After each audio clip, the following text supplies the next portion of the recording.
જબુગામ ખાતે આવેલ ઉમર સઈદ બાવાની દરગાહ પર રોજદારોના રોજા ઇફતાર અર્થે સમૂહ ઇફતાર પાર્ટીનું આયોજન કરવામાં આવ્યું હતું, જેમાં ખૂબ મોટી સંખ્યામાં નગરજનો સહિત લોકો ઉપસ્થિત રહ્યા હતા।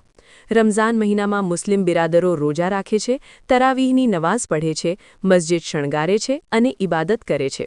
દર વર્ષે યુવાનો દ્વારા રમઝાન મહિનામાં ઉમર સઈદ બાવાની દરગાહ પર ઇફતાર પાર્ટીનું આયોજન કરવામાં આવે છે।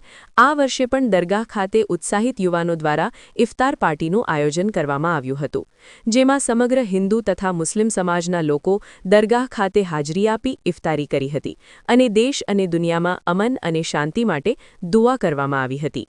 આ કાર્યક્રમમાં મહેમાન તરીકે તાલુકા પંચાયત સદસ્ય ભાર્ગવભાઈ ચૌહાણ, કરણી સેના અધ્યક્ષ વીરેન્દ્રસિંહ, સંજયસિંહ રાણા, શૈલેન્દ્રસિંહ રાહુલજી, જયપાલસિંહ રાવલજી, ચંદ્રકાંત પ્રજાપતિ સહિતના અન્ય આગેવાનો ઉપસ્થિત રહ્યા હતા અને કાર્યક્રમને સફળ બનાવ્યો હતો।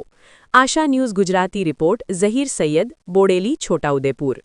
દર વર્ષની જેમ 29મા રોજાએ આજે ઉમર સઈદ બાવાની દરગાહ આગળ ઇફતાર પાર્ટીનું આયોજન યુવાનો દ્વારા કરવામાં આવ્યું।